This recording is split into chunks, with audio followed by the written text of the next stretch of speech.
So good morning, everybody. Welcome to the September 14th, 2021 meeting of the Calvert County Board of Commissioners. At this time, do we have Pastor Kendall with us? Yes, sir. From the Friendship Community Baptist Church in Dunkirk. Good morning. Morning. Good morning. Let's pray. Good morning, Father. Thank you for this amazing day that you've given to us. Thank you that you want to hear our prayers. God, thank you for giving us this great country, state, and county in which we live. That we take this time to recognize you before we go before the county business and discuss the things that need to be done here in this community. God, I pray your blessing on this board of commissioners. God, I pray for those who will be presenting today and speaking. God, I pray for wisdom.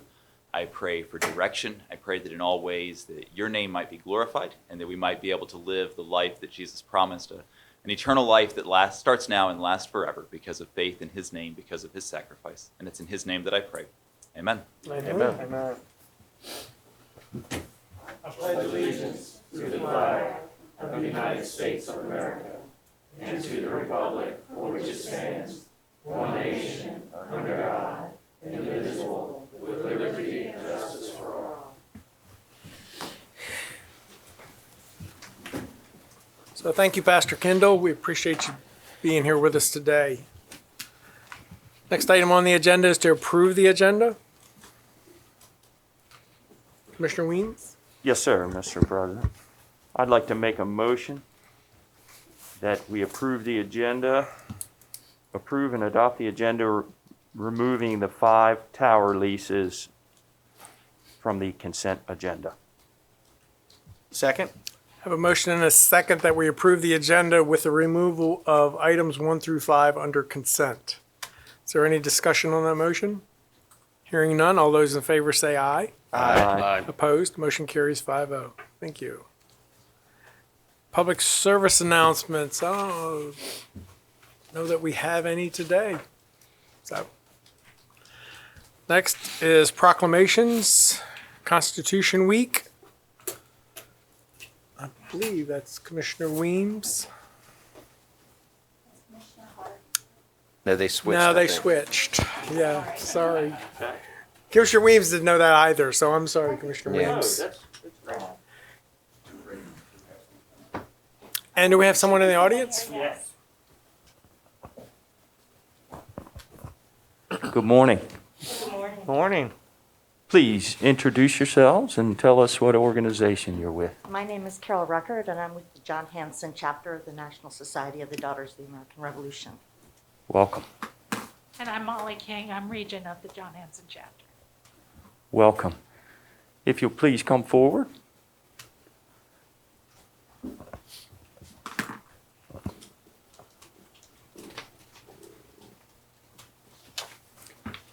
Whereas September 17th, 2021 marks the 234th anniversary of the drafting of the Constitution of the United States of America by the Constitutional Convention.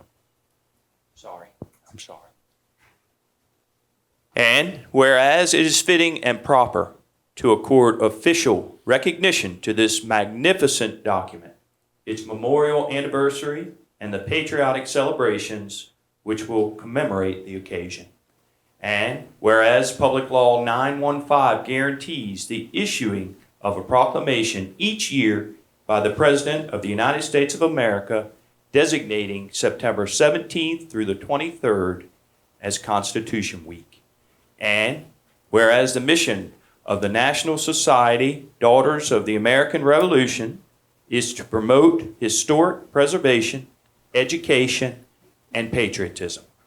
And whereas the John Hanson chapter, National Society Daughters of the American Revolution, promotes these principles in our community through participation in citizenship and patriotic events.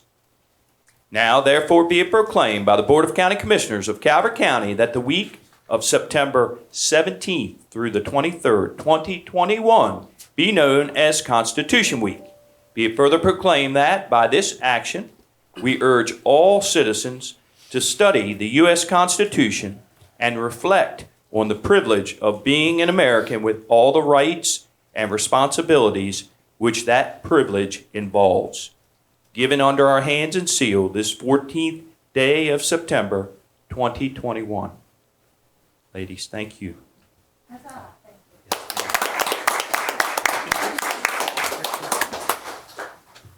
Get a photograph? Sorry, Rachel, I didn't mean to grab it back out.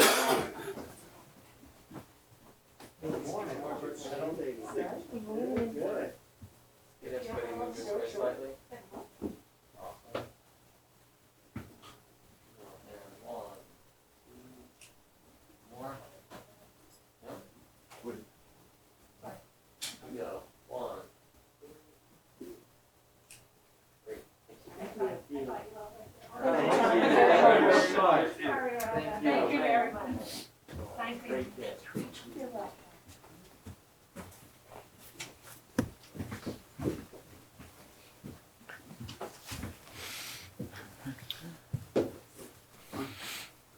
Next item under Proclamation, Suicide Awareness Prevention Month. Commissioner Hart.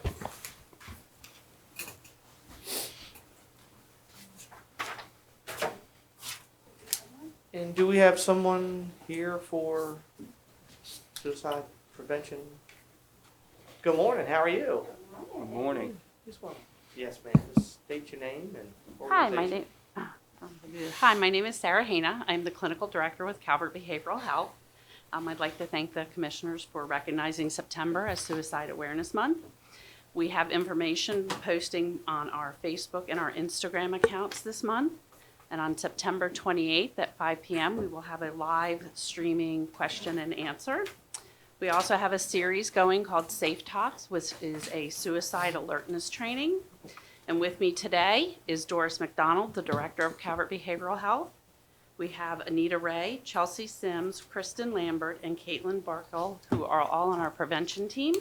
And we have Stephanie Dayton and Pam Pierce with our school-based treatment services. You all want to come on up? Come on up. Good morning. Morning. Good morning. Good morning. Great to see you all this morning. Come on down. I want to thank you, ladies, for coming this morning. And before I read this, it's very important what you're doing. This is so preventable. We've all been touched in our lives by suicide. Here in the county, we've had, so many, and it's no need for it. And unfortunately, I think too, a lot of times, especially my generation, and Buddy goes back 2 generations back, but it's this stereotype of it's a weakness. If you were law enforcement or military or a guy or whatever, it's a weakness. And everybody has a bump in the road. The weakness is not saying something about it. That's truly the weakness, and and as you all know, sometimes it's just asking somebody, are they doing okay? It's just so preventable. And I talk to a lot of folks in my travels, and you see people up and down, and it's not just you. It's the people you leave behind and the devastation. It's just it's just something. It drives me nuts because sometimes you just can't see. You think it's the worst time in the world. You have no clue what is ahead. You really don't. If you would have told me when I was 19, my father had passed away, and I was literally living in my van. If you would have told me that I would have the beautiful wife that I have and my 2 kids, I said, you're crazy. You're from a different planet. You just can't see sometimes what's potentially out there. So I thank you so much for what you do. And I want to read this here. And it says, whereas suicide is a leading cause of death among all age groups and is the second leading cause of death among individuals 10 to 34. See, it's that goofy age, Whereas it's estimated that in 2019, 1.38 million suicide attempts. And whereas the Centers for Disease Control has reported 657 people died by suicide in Maryland in 2019, and a single suicide loss affects an average of 115 people. And whereas 90% of the people who die by suicide have a diagnosable and treatable mental health condition, although often that condition is not recognized or treated. Whereas organizations such as Maryland Suicide Prevention and Early Intervention Network, the Governor's Commission on Suicide Prevention, and Calvert County Health Department resolved to, integrate and coordinate suicide prevention activities across multiple sectors and settings, develop and implement strategies to improve access to quality of mental health, substance abuse, and suicide prevention services, advocate for ending the disparities in access to mental health care for underrepresented groups, acknowledge that no single suicide prevention effort will be appropriate for all populations or communities, promote awareness that there is no single cause for suicide and that suicide most often occurs when stressors exceed the coping abilities of someone struggling with a mental health condition. Now, there be proclaimed by the Board of County Commissioners of Calvert County that the month of September 2021 be known as Suicide Awareness Prevention Month, and in Calvert County urge all residents to recognize that suicide is a public health issue which everyone has a responsibility to acknowledge and prevent. And be it further proclaimed that by the action of the Board of County Commissioners commends all organizations for providing superior initiative, leadership, support, and commitment for their daily vital contributions to suicide prevention. So given under our hands and seal this 14th day of December 21, signed by all 5 county commissioners.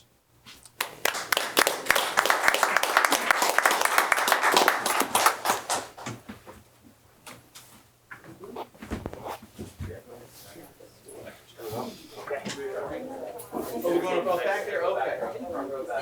Okay. You want to let her nestle in there a little bit so you don't get buried back there. Kind of spread out a little.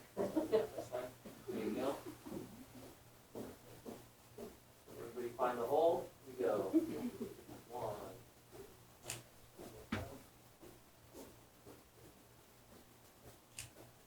Thank you. Congratulations. Thank you very Thank much. you, ladies. Thank you. Pleasure.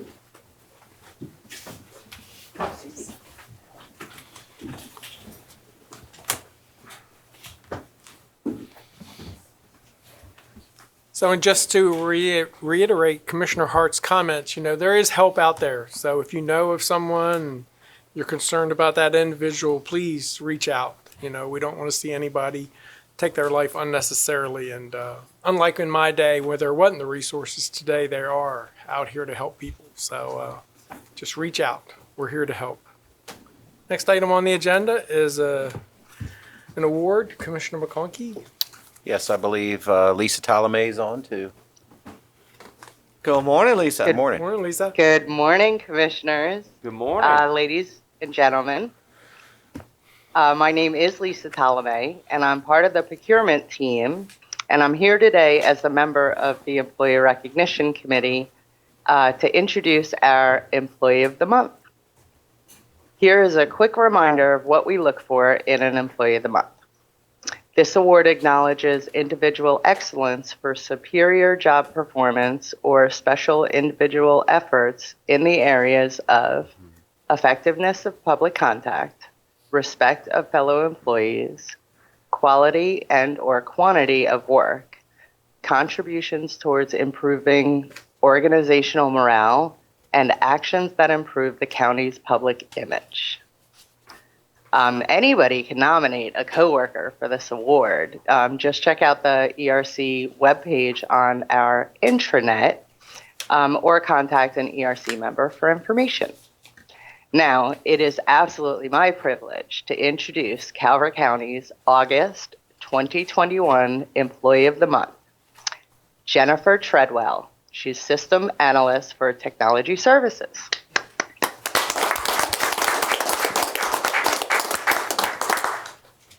This is the first time I'm hybriding this sort of presentation. So Jennifer, if you wouldn't mind standing up and walking to the front with the commissioner.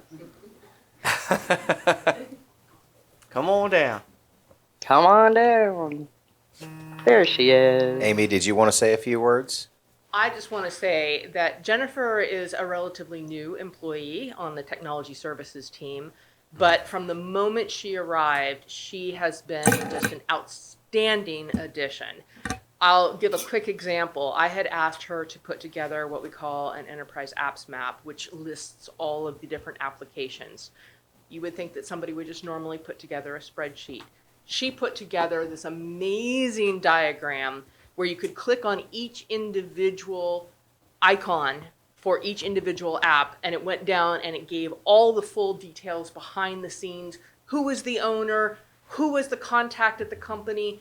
She just blew my mind with going above and beyond what was required and what was asked of her. So we could not be happier to have Jennifer on the TS team.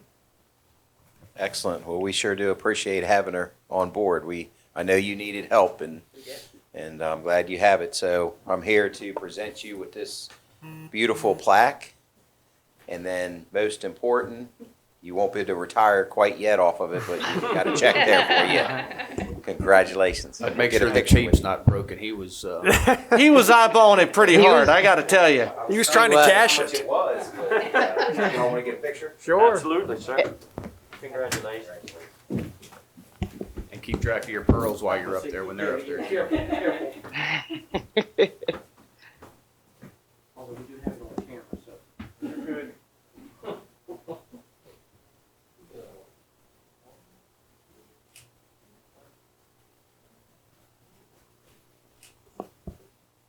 Congratulations. Thank you.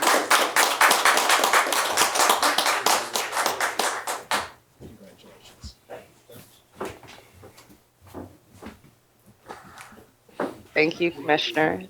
Thank you. Thank you, Lisa.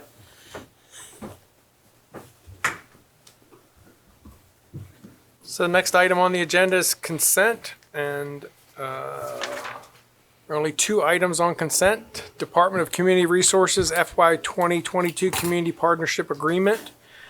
Item number 2, Department of Finance and Budget RFP 2021-059 on-call engineering services. Any issues?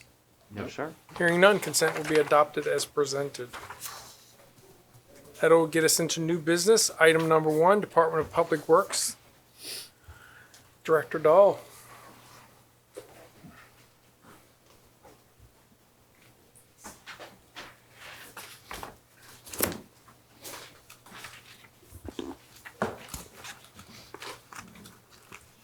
Good morning, Commissioners. Morning. Good morning. Subject this morning is budget adjustment. Background, Department of Public Works is requesting the transfer of funds from Dunley Court Culvert repairs, project adopted in the fiscal year 2021 CIP. DPW would like to use some of the remaining funds from the project to fund the road drainage piping program. Discussion, DPW requests $75,000 from the Dunley Court culvert repairs be transferred to the road drainage piping program to prepare additional storm drainage culverts. Fiscal impact. The FY 2021 Dunley Court culvert repair CIP will decrease the budget by $75,000, and the road drainage piping CIP budget will increase from $531,000 to $606,128. Conclusion recommendation. Staff recommends the Board of County Commissioners approve the budget adjustment number 011 CIP for $75,000. Make a motion to approve? Second. That motion is second that we approve the budget adjustment 011 CIP for $75,000. So Director Dahl, is the Dunley project complete? Yes, it is. It was finished up just recently. So these are just leftover funds? Yes, sir. Yes, sir. Okay. Any other discussion? Hearing none, all those in favor say aye. Aye. Opposed? Motion carries. Thank you, Thank you, sir. gentlemen. Thank you. Next item on the agenda is Department of Public Safety, MOU for Supplemental EMS Staffing.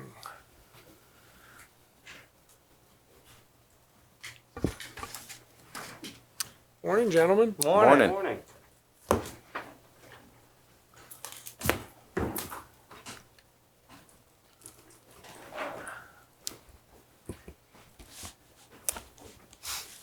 Good morning, Commissioners. Al Jeffrey, Deputy Director of Public Safety.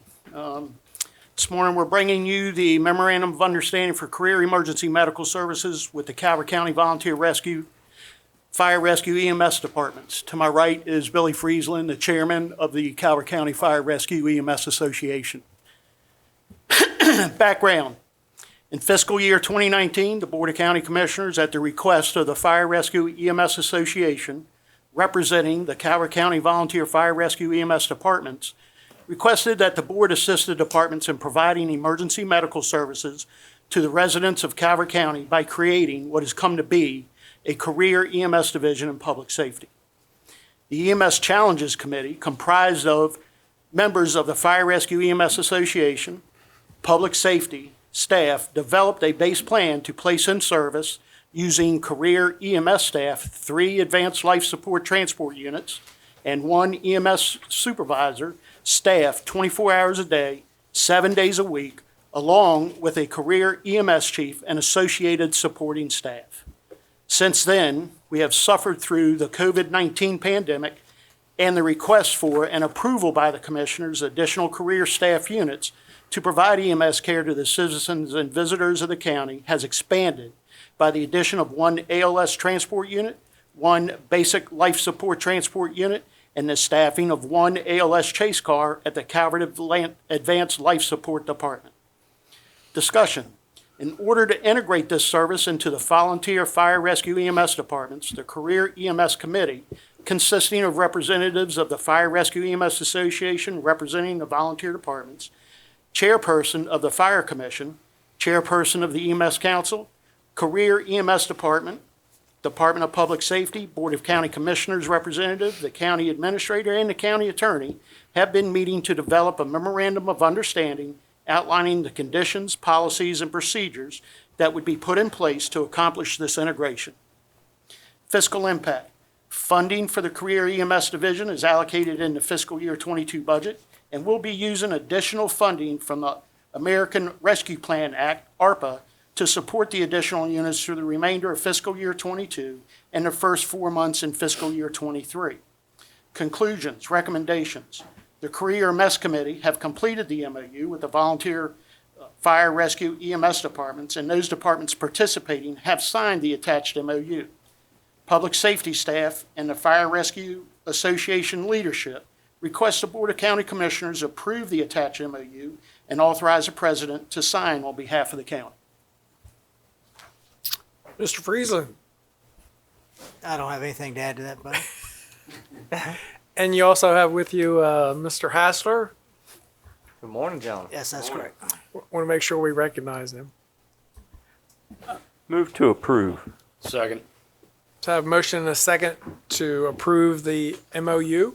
Any Just discussion? one question. Sure. I'm always very, very sensitive. I want to make sure that you guys are completely happy. So there's no anything we need to tweak. You guys are, I mean, you're volunteers, so I appreciate it. So, Mike, we've been very involved since day one. I can speak for North Beach and the other departments as well. The career staff is integrated with us just like it's a regular member. We've had no issues. When we've had little issues here and there, the way we've set it up through the MOU, we've communicated directly with public safety and vice versa, and issues that we've had on our side, we've addressed, issues that they've had on their side addressed, and where we've had to intermingle to address the issues, we've done that. So things have been very, very good. Again, this is a living document. If things come up that we need to change, then the committee that we have established will go back and evaluate and look at it. But we've been operating now, and things have been going very well at this point. good. Because I worry about that. Because, I mean, this is all new to us, you know, I mean, and we've never done this. So, long as you got, I mean, I just want to help. So, you know, in fact, I've used you guys as an example here of late. You know, we've had a lot of busing issues trying to get transportation around. I said, you know, when we dial 911, we're not allowed to have that issue. 911 has to be there.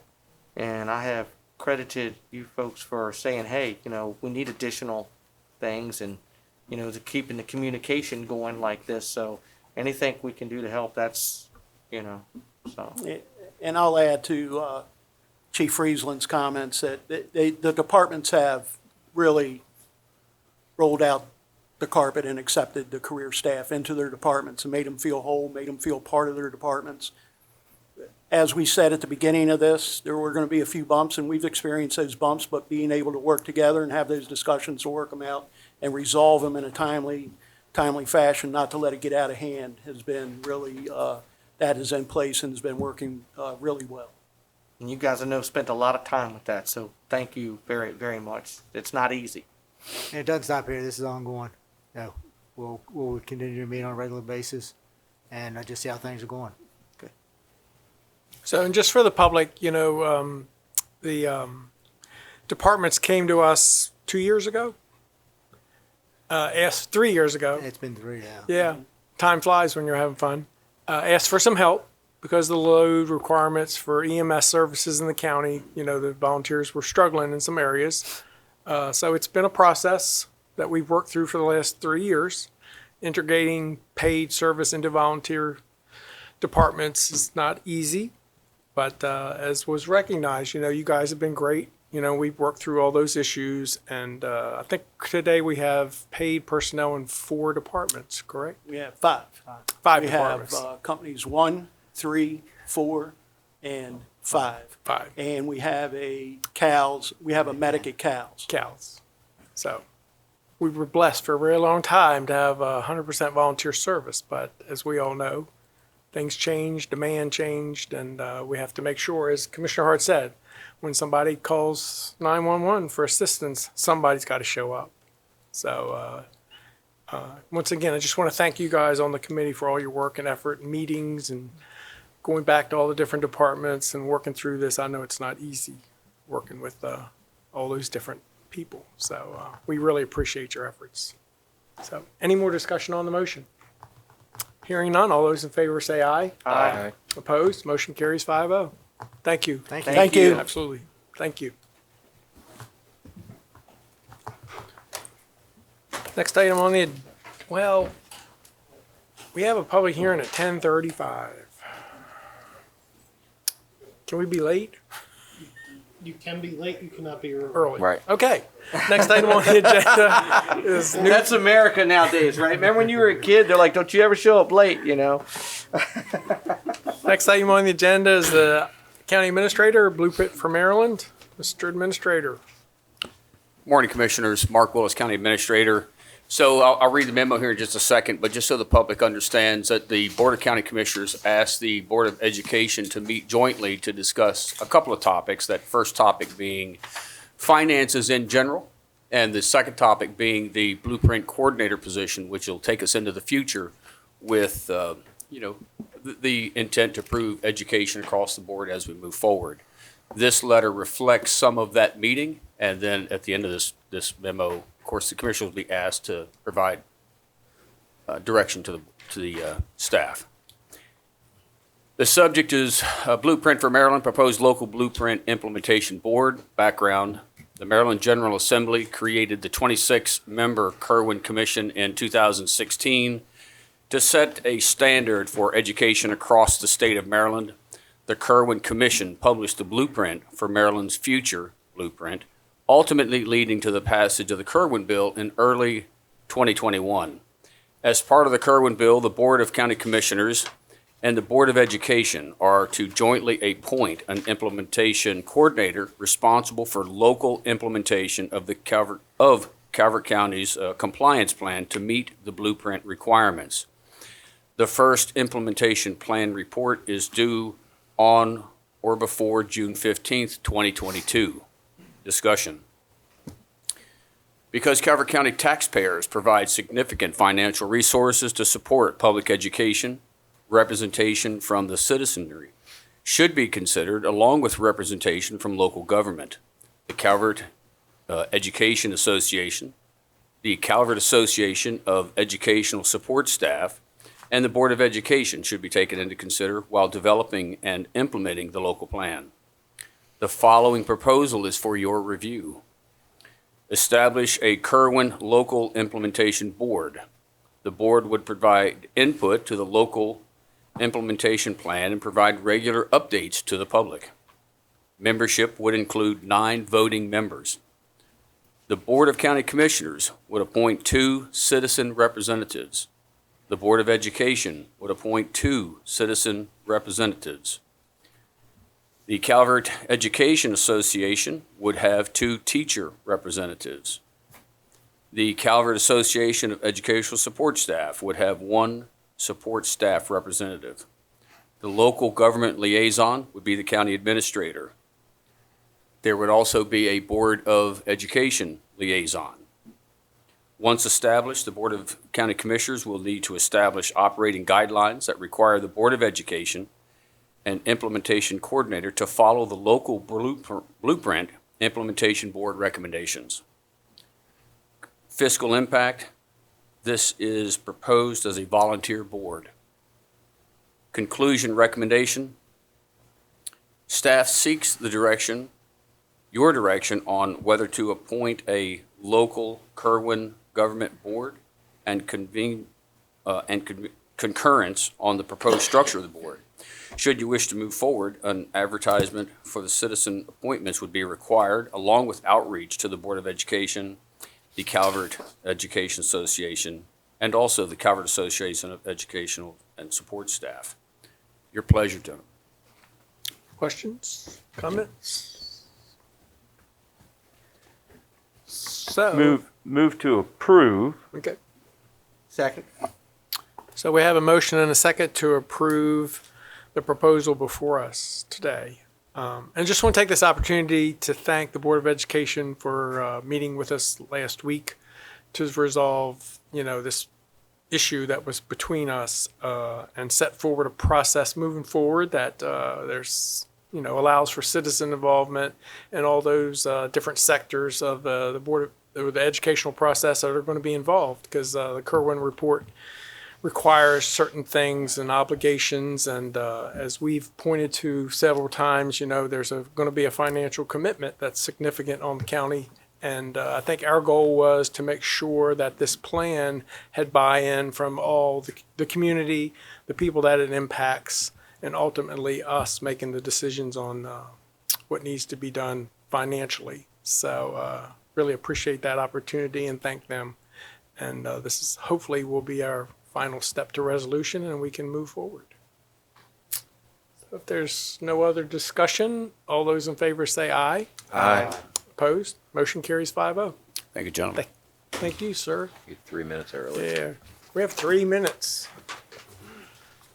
I'd ask Commissioner Weems to sing, but the standing ovation would probably take more than 3 minutes. That's true.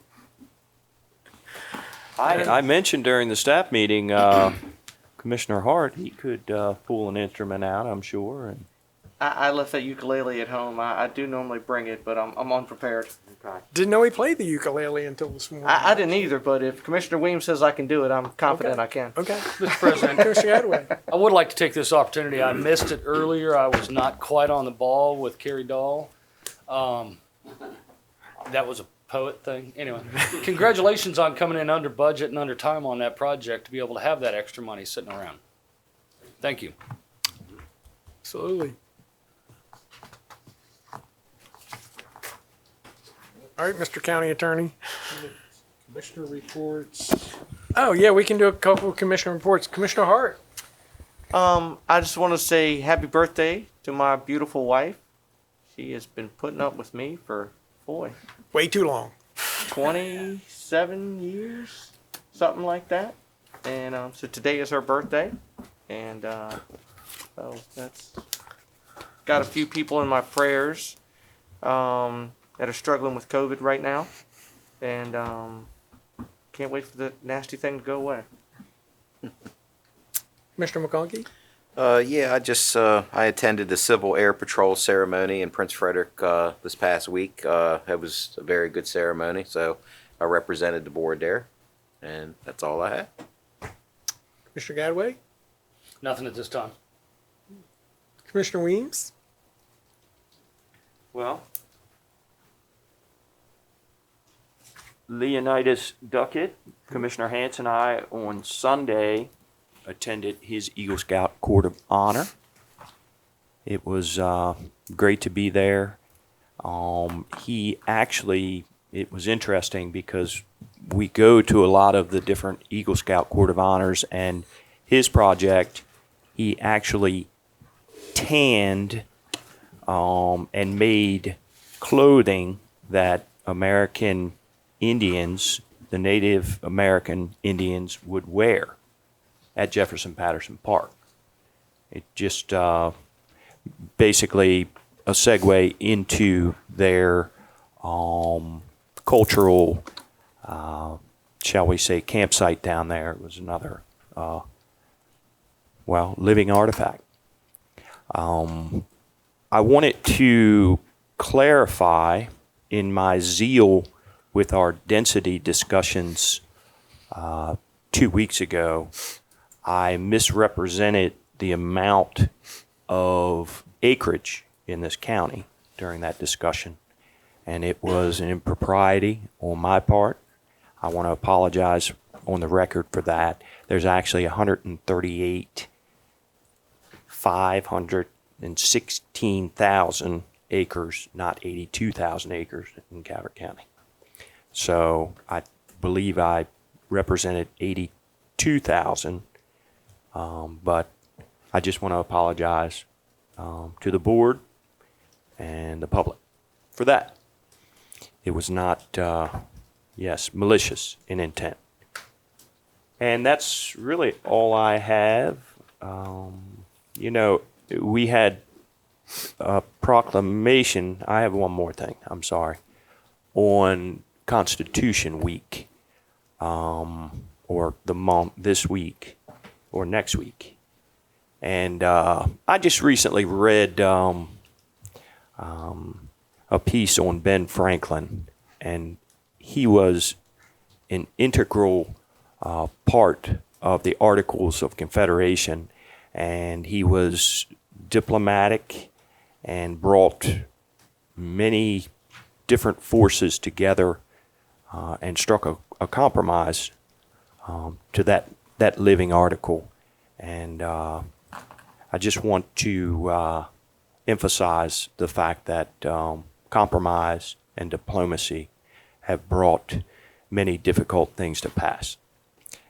We had a meeting with the Board of Education, I think, that went very well last week with them.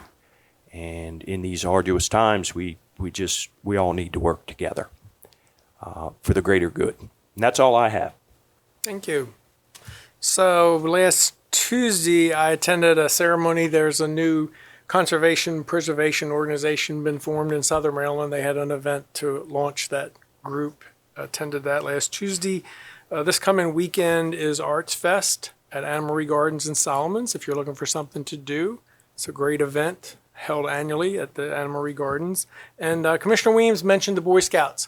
So because of COVID, a lot of the Eagle Scout ceremonies got deferred. So in the past 2 months, we spent a lot of weekends attending Court of Honors to recognize these Eagle Scouts. So Sunday, when they passed out the program, I'm going to read a few paragraphs in the back. It talks about Boy Scouts and some facts about these young men and their futures. So, of any 100 boys who become scouts, it must be confessed that 30 will drop out in their first year. Perhaps this may be regarded as a failure, but in later life, all of these will remember that had been scouts and will speak well of the program. Of the 100, only rarely will one ever appear before a juvenile court judge. 12 of the 100 will be from families that belong to no church. Through scouting, these 12 and many of their families will be brought into contact with a church and will continue to be active all of their lives. 6 of the 100 will become pastors. Each of the 100 will learn something from scouting. Almost all will develop hobbies that will add interest throughout the rest of their lives. Approximately 1/2 will serve in the military and in varying degrees profit from their scouting training. At least one will use it to save another person's life, and many will credit it with saving their own. 4 of the 100 will reach Eagle rank. Only 4% reach Eagle. And at least one will later say that he valued his Eagle above his college degree. Many will find their future vocation through merit badge work and scouting contacts. 17 of the 100 boys will later become scout leaders and will give leadership to thousands of additional boys. Only 1 in 4 boys in America will become scouts. But is it interesting to know that of the leaders in this nation in business, religion, and politics, 3 out of every 4 were Boy Scouts. This story will never end. Like the golden pebble of service dropped into the human sea, it will continue to radiate in ever-widening circles, influencing the characters of men down through unending time. So we go to these Eagle Scout ceremonies, and when you hear these young men and the things they've learned and what they've been trained, and it carries throughout the rest of their lives. You know, it's quite, you know, we take the time to go to these courts of honors because these are special individuals. And I always say, in these times when young people are consumed with other trivial things that they think are so important, these young men and young women in Girl Scouts are given of their time to better their lives for the future for all of us. So that's why we take the time to attend these ceremonies and recognize these young men and women. So just want to put that little plug in for Boy Scouts, great organization. And when you hear some of the stories from these families, that the sacrifice that the family makes to keep these young men on track to reach Eagle is quite a story in itself. In fact, Sunday, that young man had lived in Russia for a period of time because of his family and had done Boy Scouts in Russia and kept on track. You have to have your Eagle by the time you're 18, so it's not, you don't have a lot of time. I think 2 weeks ago, we had a young man at Huntingtown whose mother was in the military, and they had moved every 3 years. And every time they moved, she made sure he joined the local Boy Scout troop. And a young man that only spent 2 or 3 years in a certain place still got his Eagle at the age of 17. That's quite an accomplishment. So it's if you get an opportunity, you should attend an Eagle Scout ceremony. It's quite impressive. So just a plug. So with that, that ends my comments, and we can move on to a public hearing. First public hearing is Department of Finance and Budget, American Rescue Plan, ARPA, budget adjustment. How are you, Sharon? Good, how are you? Good morning. Good morning. I'm Sharon Strand, Acting Director of Finance and Budget. I just want to preface before I read the memo that on August 24th, Mark Willis, the County Administrator, presented the spending timeline for the ARPA funds, and the board directed staff to carry out the proposed use of funds. This BA is for the first installment of the $8.9 million that was received. Background. On March 17, 2019, Calvert County declared a local state of emergency due to the effects of the coronavirus. The United States Treasury appropriated funds to the state of Maryland in the form of American Rescue Plan Act, ARPA. The state of Maryland appropriated these funds to various state and local agencies in an effort to cover any necessary expenditures incurred due to the public health emergency and recovery efforts. Discussion. These dollars are significant and should be reflected in our FY22 budget.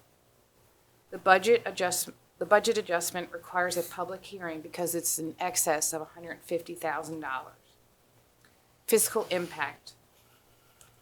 An $8,948.50 positive increase to the Calvert County FY22 adopted budget. Conclusion, recommendation. Staff recommends that after taking public comment, the board close the record.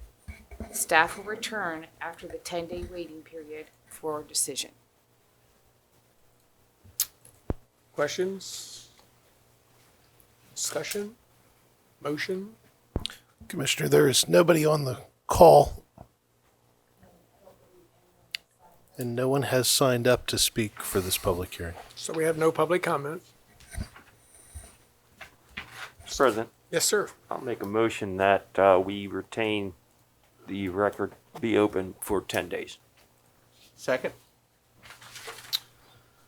So the motion is to close the record and staff will return in 10 days for a decision by the board?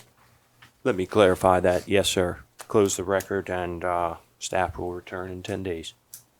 And there's a second to that motion? Second. The motion is that we close the record and staff returns after the 10-day waiting period for a decision by us. Any discussion on that motion? Hearing none. All those in favor say aye. Aye. Opposed? Motion carries. Thank you, Sharon. Thank you. Thank you. Thank you, Sharon. So the next public hearing is Department of Economic Development, statewide COVID-19 relief fund. Director Good morning, Schlegel. Commissioners. Good morning. Kelly Morning. Robertson Schlegel, Director of Economic Development. I am here today for the State COVID-19 Relief Fund online sales telework grant modification, budget adjustment 043. Background. Earlier this year, the Board of County Commissioners approved the Governor's Relief Fund grant agreement with the Maryland Department of Commerce to aid Calvert County businesses negatively impacted by the COVID-19 pandemic and are establishing an online sales process and/or a teleworking program. Discussion. Our department has been notified that the Maryland Department of Commerce has awarded Calvert County government an additional $77,031 to continue assisting those businesses that have been negatively impacted by the COVID-19 pandemic and are establishing an online sales process and/or establishing a teleworking program as outlined in Budget Adjustment 043. A budget adjustment is necessary to account for the $77,031 from the Maryland Department of Commerce. The resolution in Budget Adjustment 043 has been reviewed for legal sufficiency by the County Attorney's Office. Notice of the public hearing to be held on September 14th, 2021 was posted in the Recorder and the Southern Maryland Voice for 2 consecutive weeks before this hearing. Fiscal Impact, $77,031 positive fiscal impact. Conclusion, recommendation. The Department of Economic Development requests that the Board of County Commissioners accept public comment upon concurrence with the proposed use of funds, close the record, approved Budget Adjustment 043, adopt the attached resolution, and sign the grant modification agreement with the Maryland Department of Commerce. And I do not believe we have anybody signed up to speak. And still, there's no one on the call either. Questions, discussion, motion? Make a motion to close the record. I have a motion to close the record, approve budget adjustment 043, adopt the attached resolution, and sign the grant modification agreement with the Maryland Department of Commerce. That's what I meant to say. Yes, sir. Second. And there's a second. Discussion? Director Slager, I don't want to put you on the spot, but offhand, how much money have we distributed to businesses COVID-related? COVID-related, we are, with this additional pot of money, which is our most recent, we have been able to get out the door here in Calvert County a little over $3 million directly to our business community. That's been in a variety of different grant programs. As you gentlemen are aware, we've brought several in front of you, but yeah, we're just over $3 million now. Yep. So I just want to take this opportunity to thank you and your staff, because as soon as COVID hit and things started closing down, you all got on the phone and started calling around to make sure businesses knew you were there to help them and find them some resources. So we do appreciate that. Thank you. And you know, from our perspective, we are still here. Certainly the impacts are lasting. So we do encourage any of our local businesses that might be faced with a challenge, COVID or otherwise, please to reach out to our department. Yep. That's what we're here for. Very good. Any other discussion?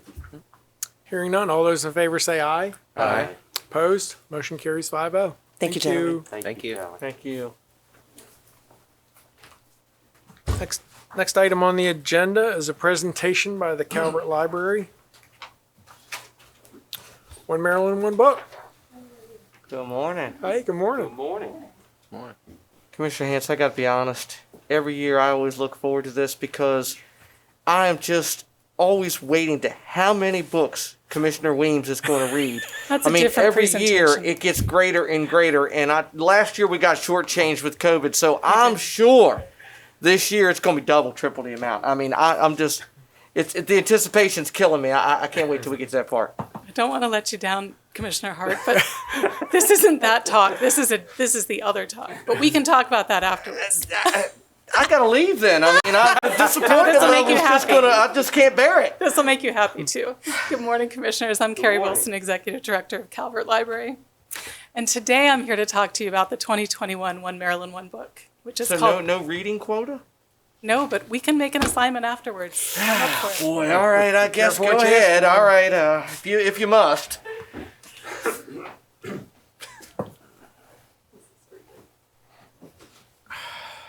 Is there a test at the end of this? No, absolutely Hope not. there's a lot of pictures in this one. There are lots of word pictures in this one. It's small print. It's not even big print. The book He today. knows you're not going to read it. That's why. I mean, no, you know what he knows? He knows I've probably already read it. You know, I mean, I probably knocked that out this morning. I'm sure. What, couple hundred pages, piece of cake. This is the 14th year of One Maryland, One Book, and this is an opportunity for the whole state, even Commissioner Hart and Commissioner Weems, of course, to read the same book at the same time and be able to talk to each other about it. I don't see the pictures. Best part about it is that it's really short essays this year. I just opened it up and it says abundance of public toilets. There's a delight that you wouldn't think about every day, but when you're in the right place and you need to go, that could be a delight for you. Right. I know. They're rather incorrigible.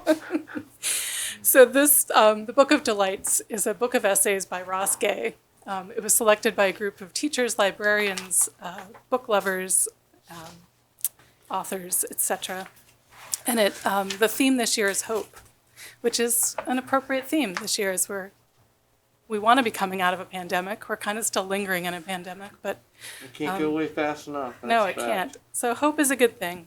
The Book of Delights is a collection of essays that record delights experienced and acknowledged by the author in short, easy-to-read pieces. They serve as a reminder to all of us to take extra time to find more delight and hope in our lives. Gay recorded delights daily, small joys like public toilets that occurred in a year, starting on his birthday. The topics are impossible to classify into a genre. They're glimpses into his life and his delights, some of which will be shared, and others will do what so many good books do, which is to give insight into the life of someone else. He reminds us to think about the delights often overlooked in our busy lives. Mercy. Reading this is a delightful opportunity to refocus and to find good in our day-to-day lives, even, as I say, during a global pandemic. I invite each of you to come to the library, which is also a delight in itself, to check out a copy of the Book of Delights. It's available in print, on audio, and also online through our digital apps, Libby and Hoopla. And as part of our programming for the state's largest reading and discussion program, Ross Gay, the author, will visit us virtually to discuss the Book of Delights on Monday, October 4th at 11 o'clock. That'll be on Zoom, and that's co-hosted by St. Mary's County Public Library. So in addition, Calvert Library is holding multiple virtual book discussions in September and October, even more delights for you. Dates for those discussions can be found on the library website, calvertlibrary.info. So again, thank you for the opportunity to be here today, talk to you about this. You know, Karen, this book's got a shot of me reading this one. I know. You know, I'm reading, there's some catchy titles in There's there. catchy titles, they're short, they're yeah. you can take this it. One's got a, this one's got opportunity. There's even a page in here for Mike Hart. Yeah, it's just right. Yeah, oh yeah. Some of them are only one paragraph. Yeah, right. they're really short. Yeah. Thank you for the opportunity. Come visit us in the library soon. I can personally guarantee that it You will still be a got my delightful preferred experience. parking spot in my Hey, Mark. normal seat there. Of course, Check out page absolutely. 200 for Mike. 200. The librarians Oh, at yeah. Southern actually just visit Commissioner Hart in his place of business, I believe. So you get personalized service. That's right.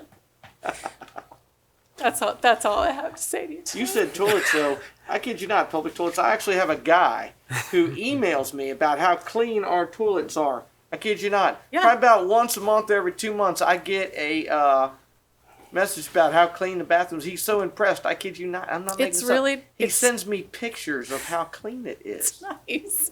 I was just in Solomon's to take a boat ride on the Pride 2 that was there celebrating the War of 1812. He's so impressed. Celebrating. Yeah. I kid you not. And I used the public restrooms. They were lovely. I was Okay, delighted. can we talk about something else? We can, Commissioner Hans. Thank you. What would you like to talk about? So, Carrie, what's visitation been like at the libraries recently now that COVID's easing up some? Our numbers are back up. Every time we expand our hours, which we just did after Labor Day, a new crop of people comes in and says, I didn't know you were open. So, of course, we've been open since last September. But yeah, so people are coming back. It is definitely quieter than it used to be. Our digital usage nearly doubled. So, but that doesn't really, it's a different experience. So we do hope to see more folks coming in. And we're going to cut a ribbon on a bookmobile sometime in the We future? are sometime in the future. We've got a punch list that we're waiting on the cleanup for, but we're really tentatively hoping for October 19th. Yes. So And yeah, we're going to really build a excited new about library that. in the beaches. And we're going to build a new library in the beaches. I got a little jealous. I parked in front of the building over there, and that was just a twinkle in somebody's eye when we were starting to talk about the money for beaches, and it's already being demolished. I'm a little jealous, but yeah, it's going to happen. We expect to break ground in April for it. So yeah. Very good. Yep. Questions, comments? Commissioner Gadway? As I was sitting here reading through the other evening our agenda, and I looked at this and I read the description. Thank you for bringing the book by, because I was actually going to look at trying to figure out how to get this book and read it. I'm not a big book reader, but it looked really Wait till neat you're to on be the able to go commission through. for a few years. It's It'll contagious, change. infectious. Yeah. It just happens. Well, I'm sorry. I look forward to being able to compare notes and cliff notes with my esteemed colleague, Yeah. Commissioner Hart. Absolutely, but really do your research, because I'm pretty thorough. Okay. Yeah, they are. You might No need to pun intended. rearrange them. Well, I do hope you enjoy it, Commissioner. Thank you. Yeah. Thank you, Carrie. Thank you. Good to see you all. Thank you. The joker's in the corners.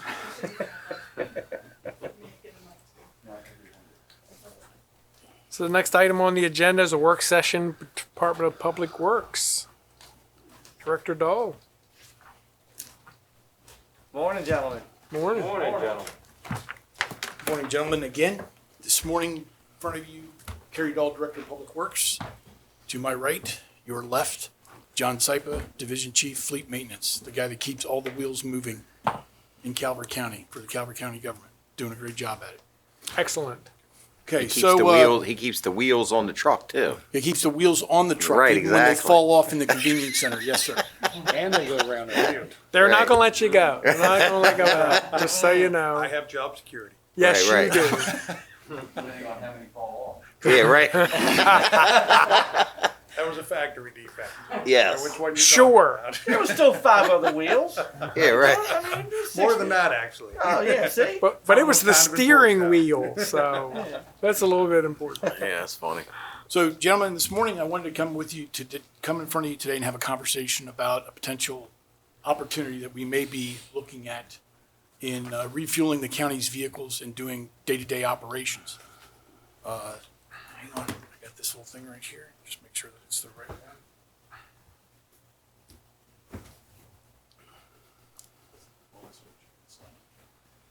What'd you say? Oh. The one that says green go, right? Are we going to have to get Amy in here? That's the CNN remote. Okay, now that I've gone too far. There you go. All right. Yeah. So we're doing an assessment right now in Public Works, essentially looking at transitioning to a fuel card system. We believe that there's a strong potential to essentially save funding based on less fuel consumption. That's the initial take on it. Not because we're going to save, how we're going to do the gas, but we're just going to use less gas if we do a couple things. So we came about this. When I'm looking at, came in as the Public Works Director, I started looking at the operational laydown of where we are and where our centers of gravity are in the county.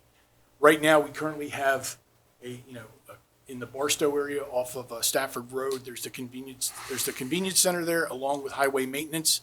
That is programmed to be essentially a combined convenience center and operational footprint for everything. So we're going to put a new salt barn there, a new convenience center, and right there currently are the gas pumps that actually fuel Calvert County vehicles. In the north is Mount Hope. That's a recently constructed salt barn, and we're trying to, dress that out to a more, operational, bigger footprint to where material laid down, get salt, potentially put in a gas pump, okay? And when I say that, I jumped ahead a little bit there. But when I started looking at this on how we do the center of gravity here for the county, I realized that we only had one 87 octane refueling station. And I looked at that and I go, wow, that's not very good. Because we don't have any flexibility to do things in the north and the south, if you will, when you look at it. And then, as you know, last year I came in front of you and we essentially acquired the Dominion real estate right over there, right off of Cove Point Road off of 2-4 to essentially put another operation facility down there so we could use that for salt barn.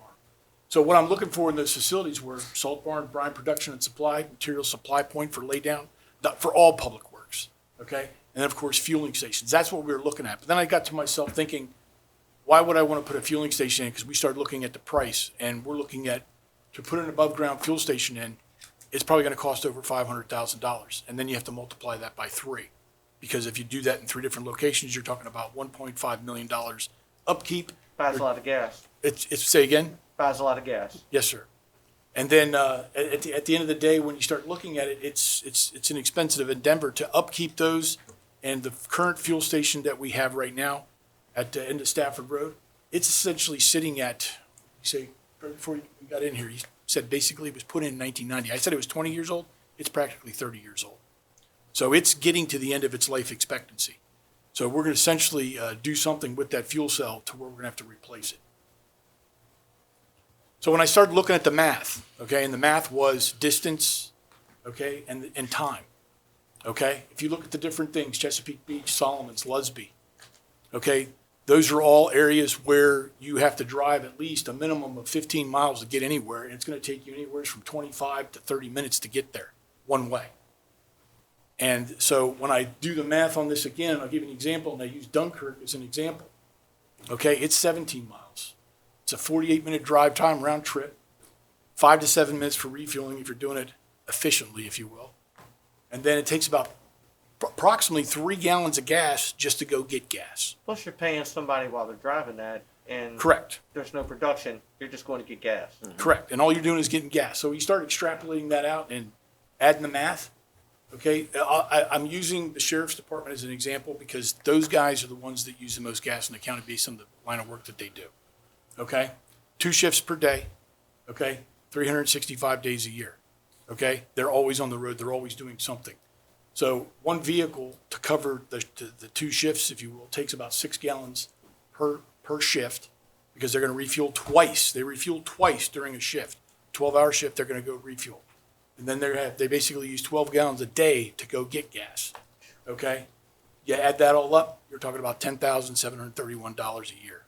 Now, keep in mind, we are currently getting a 56 cent per gallon discount on fuel when we buy in bulk. And that 56 cents comes from what? This wasn't a test, I'm sorry. That's trying to think, it's just buying it in bulk. So we get a Wholesale discount. bulk. Correct. So we get a discount from buying in bulk, okay? Now, that's a heavy lift to make up that 56 cents a gallon, okay? So as we peeled the plan back here, there we go. Okay, if I interpolating, that's guessing, okay? That is essentially an educated guess is what I'm getting at. 24 patrol vehicles traverse Calvert County per day in a 24-hour period, okay? If I make an assumption that a third of those vehicles, 4 total, okay, are operating in the north and south sector. And I'm using 6 gallons per for 8 vehicles. It's 48 gallons per day. Again, this is more extrapolated math to roughly $43,000 a year that we're using just to go get gas. Okay? So here's the numbers right here. The 3 biggest users of gasoline in the county, 87 octane, Sheriff's Office, Transportation, Public Works.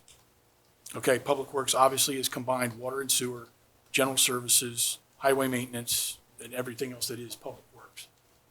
3-year average, we use about 30,000 gallons a month. On the top right sector right there, you can see those are the numbers from July of this past year. We had 16,000 gallons, just over 16,000 gallons used by the Sheriff's Department.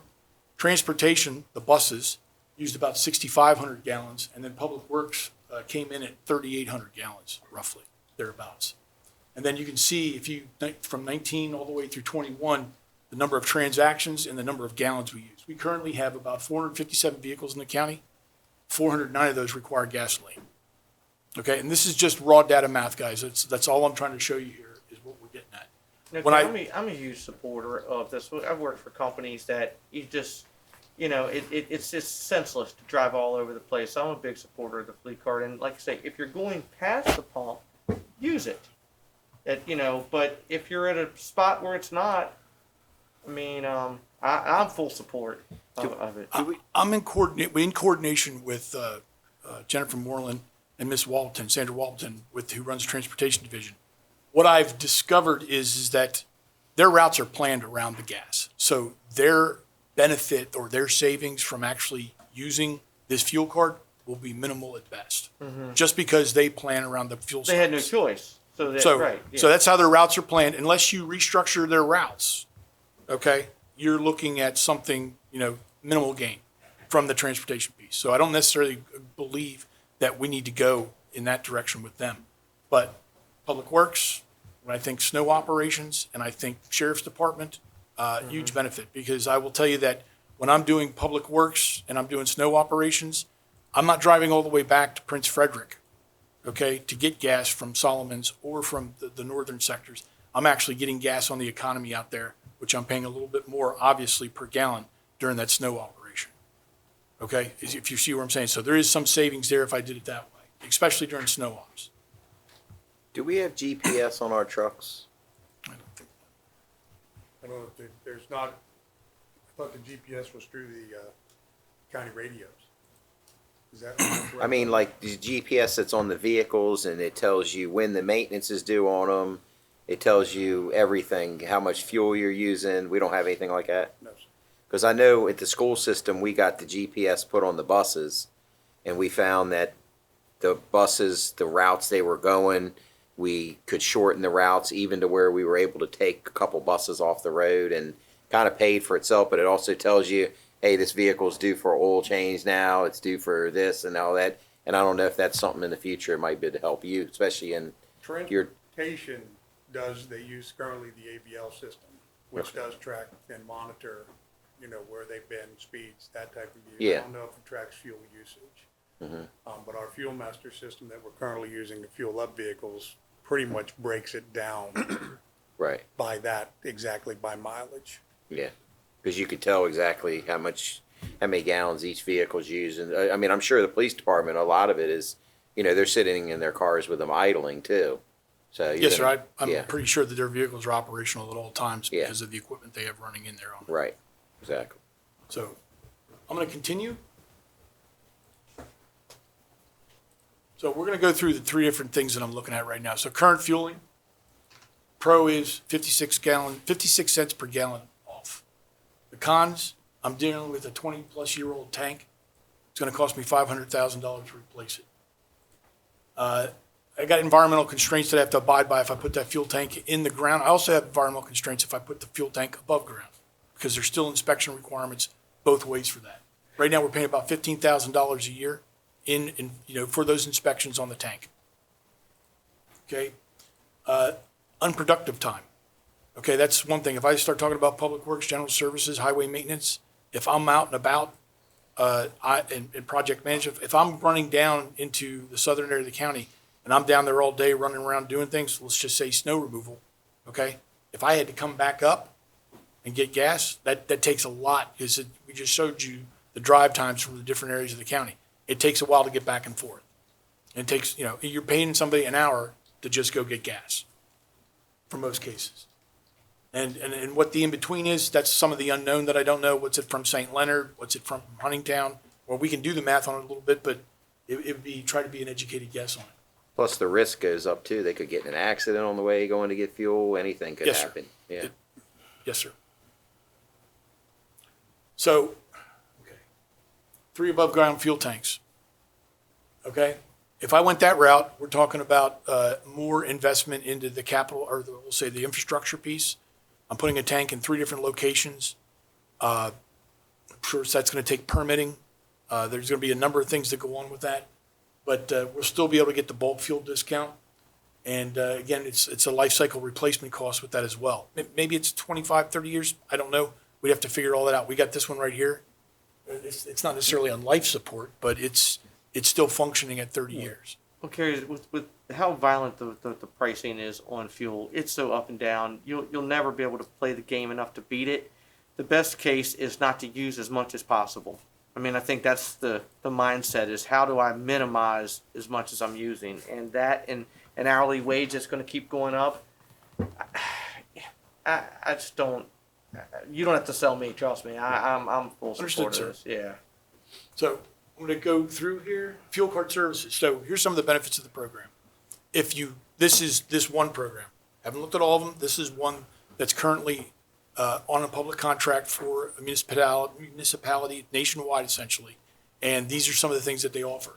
They do an 18.3 cent per gallon discount. I put the bulk fuel for diesel, or excuse me, the discount for diesel up there because right now our bulk fuel discount for diesel is over $1 a gallon. Okay? We get all kinds of discount from that. I'm never going to make it up using a diesel on this account. It's not going to work. And I will tell you again, if I go back to what uses diesel, if I use the ones that are the vehicles that are running back and forth to convenience centers, well, they're ending up at Appeal and they can just do the fuel stop there at that tank at Appeal. Little benefit in that at all is using that diesel. Never going to get that back. So we got 33 service providers in the county. One thing I didn't mention is that 1% rebate on all purchases that you do at the pump. That discount, when you actually slide the card that you have assigned to the vehicle into the pump, it automatically takes the price at the pump from the price at the pump down 18.3 cents. It automatically does that at the pump, so it's part of the way it's tracked. Okay, you don't have any manual fees, no replacement card fees, no requirement for environmental inspections when you're doing this if you're on a fuel card system total. Okay, and then of course the life cycle replacement's not there. Here's the question that I had, and this came up a little bit earlier when we talked earlier, is that backup power assessment. I've got to be able to have that and rely on a fuel card system that's going to have a backup power. If I don't have the vendors in the county that are on backup power, it has its own drawbacks. So if I go fuel card system for countywide, don't have backup power. I learned this back in the day when I was in the military. 2012 Sandy hit the East Coast, New York, New Jersey. The biggest problem they had after everything, all the power was knocked out, is that they had fuel in the tanks in all of the state of New Jersey, but they couldn't access it because they had no power and no backup power.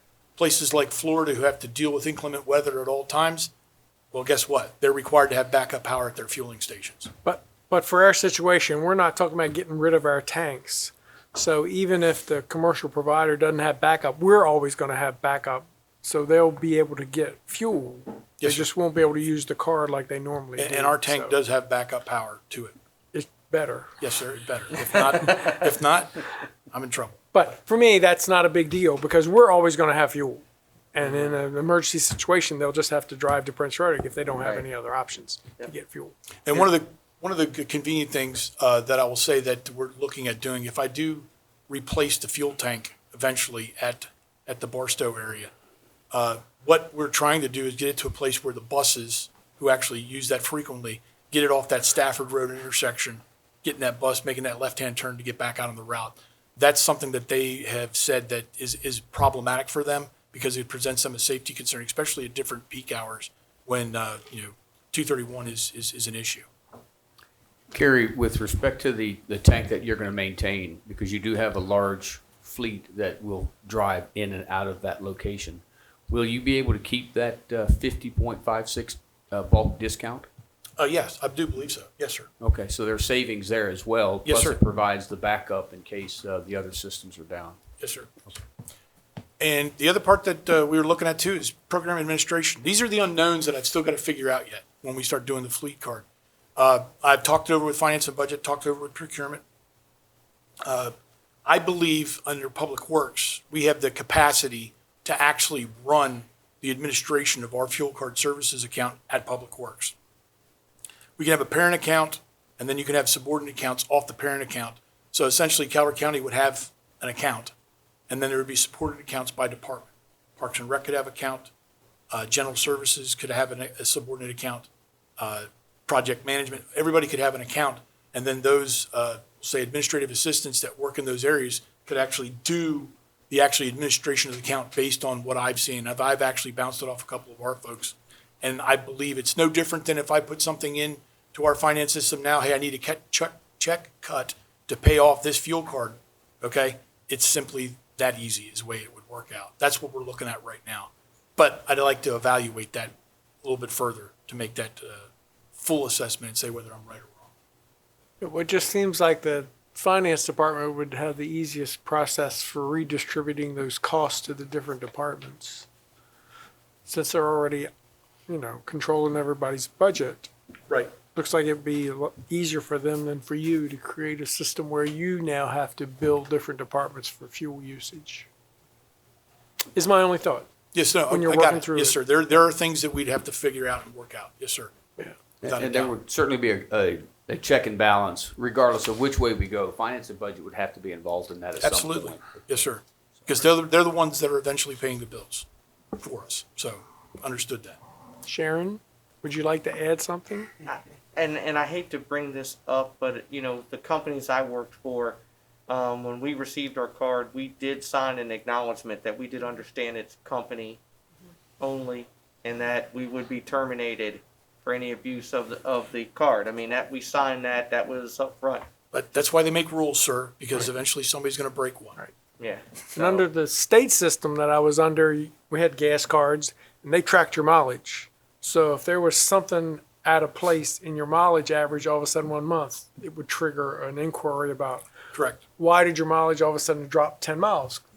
Because you could use that card. But there are ways to track that, you know, to make sure that they're not abusing the card. Sharon, sorry. Hi, Sharon Strand, Acting Director of Finance and Budget. So currently, we have one department using this type of program, and they get a monthly statement, and then they attach the supporting receipts to it. So that would be kind of that check and balance of that statement for that month, for that division. Who handles all that though? Finance and budget? They submit it for payment, Oh, but okay. it's the actual department that matches up those gas receipts to that statement. And again, I believe we have the capacity to do that at the department level. Whichever way works best. Yes, sir. So, so based on this, I'm basically thinking that I need more information. Before I say, yes, we can use less gas, which I believe we can, I'd like to be able to run it and see what it's like. It takes about a month to induct, we'll say, the vehicles and the systems that you're planning the vehicles into the system before you can go live and actually start using the service. I would think that if we had to were able to run a pilot program, 30, 60, 90 days, compare it to, so he has the ability to run an efficiency report on the amount of gas used and the amount of miles logged. And that gives you essentially the price of operating that vehicle. He does it on every one of them right now as it is. Whether it be a transportation bus, general services, vehicles, you name it, he does it. He does it for all the sheriff's department vehicles as well. And then that way I can actually compare the numbers and find out whether or not there's actually a savings or a reduction in fuel consumption that we could use this. It'd be easy to say, let's go ahead and try the sheriff's department, but I'd like to do a little bit more, we'll say, controlled test, if you will. I could do it probably at Public Works, run it myself, and then essentially do what I can within there to basically run project management, general services, highway maintenance, and the rest of the Public Works vehicles. And just come back in about whatever period you feel is, we'll say, relevant or good enough to make that work, and then report back on it. Because you're right, at the end of the day, we're not getting rid of our fuel tanks. At the end of the day, it makes sense for those individuals that go through more than a tank of gas on a shift in those situations.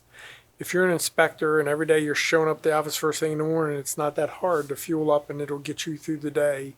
But for the sheriff's, snow removal, I don't know what other trucks or buses need to refuel more than once a day. As you say, it's that limited capacity that could benefit from this program. And I look at potentially having a hybrid maybe at the end of the day. When we look at this and we think that, well, it's not really a genuine savings, okay? On daily use, normal use, maybe you're paying $500 more a month out of all your vehicles. That's still an incurred cost over a year's time. So if I look at it and say, well, maybe I have the fleet cards available for snow removal operations, okay? And then I'm paying a discounted price at the pump, staying in the location where I'm removing snow and I can do things. Maybe it's a hybrid operation where I put the sheriff's department on this fuel card program and it benefits them. So I think there's a hybrid way of doing this, and maybe it's not one, but I need more analysis right now with raw data numbers to actually make a better recommendation. Anybody else? I think this is a perfect piggyback on the vehicle take-home policy, because this even reinforces if an employee who has a company truck has inspections throughout South County, in theory, he could spend 4 days a week never coming north of Ball Road. and not have to worry about fueling, not have to worry about the extra travel, not have to worry about all that. Yes, sir. Which in a situation like that would actually increase productivity of that employee by up to 25%, 4 hour or 10 hours out of 40 hours, not having to go back and forth mid-county. If you think 60 days or not, would you think 60 days or 90 days would be best to do a project analysis? If we're doing DPW, I go at least 90. 90 days will put us into part of snow season. Yes, sir. Depending on when we Ooh, start. we're only 90 days away from Christmas? Isn't that crazy? Merry Christmas. I'm already making a list. There you go, checking it twice. So what guidance are you looking for today? It's just, gentlemen, I've essentially permission to look at a pilot program, initiate it, run a test, and then come back to you with the information that I collect. Sounds good. I think Good deal. consensus is we're good. See you in spring. Yes, sir. And when do we get our cards? This month or next month? Remember that thing about going to jail? Yep, you can keep it. Well, we got to keep them new people that just got hired. Are they busy? All right, gentlemen, thank you for your time. Thank you. Thank you. Thank you.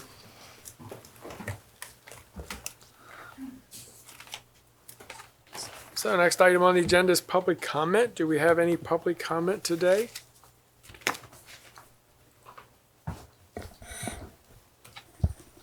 Nobody called in? There aren't 3 callers waiting on the line? Well, Mr. Baxter advises only TS is on the line, so All I think right. it's 3 calls. And we have no one in the audience. So if you tuned in late, we did commissioner reports before around 10:25. If you want to hear those reports, you have to watch the video. Otherwise, Chair would entertain a motion to go into executive session. Mr. President, I'd like to make a motion that we enter exec session pursuant to general provisions, articles, sections number 1, 3-305B1I to discuss the appointment, employment, assignment, promotion, discipline, demotion, compensation, removal, resignation, or performance evaluation of an appointee, employee, or official over whom it has jurisdiction. 2, 3-305B12 to discuss personnel matters that affect one or more specific individuals over whom it has jurisdiction. 3-305B7 to obtain legal advice on 2 matters. And finally, 3-305B10 to discuss public security where the board determines that public discussion of the deployment of fire and police services and staff would constitute a risk to the public or to public security. Second. I have a motion and a second to go into executive session. Any discussion on that motion? Hearing none, all those in favor say aye. Aye. Opposed? Motion carried. So everyone have a great day.